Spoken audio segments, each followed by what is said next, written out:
This video introduces the Miller's Tale in the medieval literary genre known as fabliau. In the general prologue of the Canterbury Tales, in Chaucer's portrait of the miller is described as a jongleur, that is, a teller of dirty stories, and indeed his tale offers a version of a particular kind of medieval dirty story known as fabliau. The key elements of a fabliau are a graphic portrayal of bodily function, including sexual and excretory physical acts. Humor. A good fabliau is very funny. Part of the humor of a fabliau is its use of double entendres. A double entendre is a word with two meanings, one of which is indecent or risque.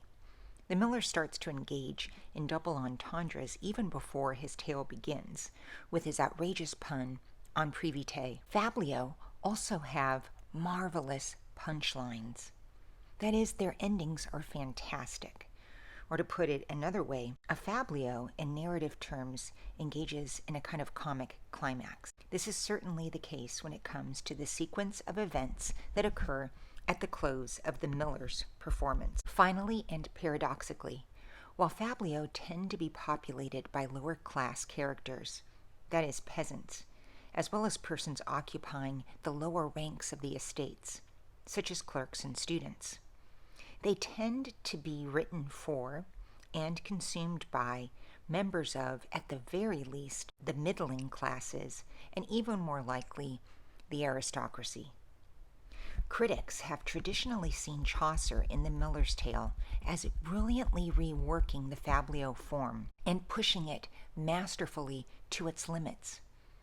What do you make of Chaucer's decision to break with tradition and have a peasant, our miller, tell this brilliant reworking of the fabliau form? What might it mean that Chaucer doesn't only have a peasant tell a tale usually told by aristocrats, but also make that tale utterly brilliant? Critics and scholars have over the years located and debated many aspects of the Miller's Tale. Those debates include, but are not limited to, the odd homoerotic aspects of the tale's punchline. I'm not going to give any spoilers here. How the tale responds to the 1381 Peasants' Rebellion, particularly given the fact that millers featured prominently in that revolt. Critics also weigh in on the gender politics of the tale. What does it mean that the star of this story is a woman? Is she merely a sex object, or does she go beyond stereotypical negative ideas about female identity? Is the miller a sexist, or does he show respect for the gender that was paralleled with peasants, as we've seen in the binaries embraced by medieval culture? Critics have also spilled ink on the representation of space in the tale. I refer here to sites like Nicholas's rented room, a room that, as we shall see, he holes up in for quite some time, worrying John the carpenter and sparking John's curiosity. The question of the relationship of the Miller's Tale to medieval theater has also received a lot of attention. In the tale, Nicholas finds a way to sleep with Alisoun by convincing her husband John that a second flood will occur.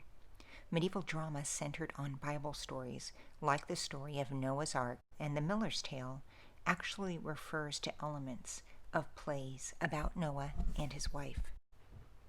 And finally, scholars have written about the relationship of the miller to the knight, a relationship Chaucer asks us to consider when he has the miller claim that he can queet, that is, match or possibly avenge the knight through his tale.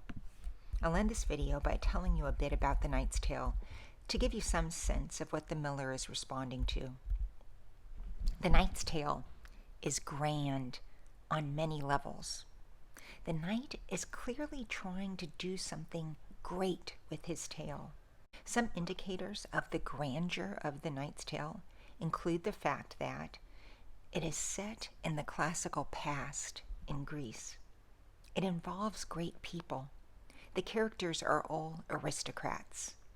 The main characters are Theseus, the lord of Athens, two knights, Palamon and Arcita, And finally, Emilia, a former Amazon captured by Theseus during his war against the Amazons. The genre of The Knight's Tale is grand.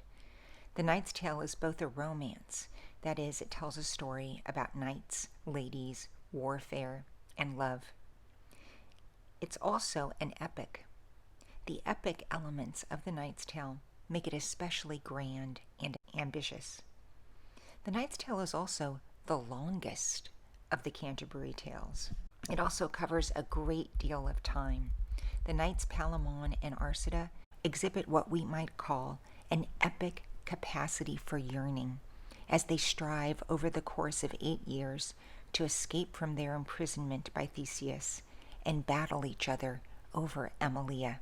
The tremendous ambitions of The Knight's Tale contrast with the miller's seemingly modest tale. The epic struggle in The Knight's Tale between the courtly lovers Palamon and Arcita over Emilia, set in a faraway, grand classical Greek past, drawn out over the course of many years, in a sense comes home to present-day England in Robin's remarkably concise tale of the struggles between 3 Englishmen over Alisoun.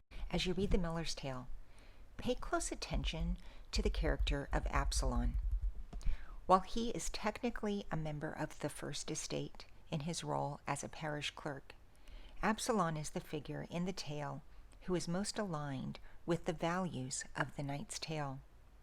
Like the knights Palamon and Arcita, Absalon believes in romantic love, and especially the painful yearning for one's love object that appears over and over in the Knight's Tale.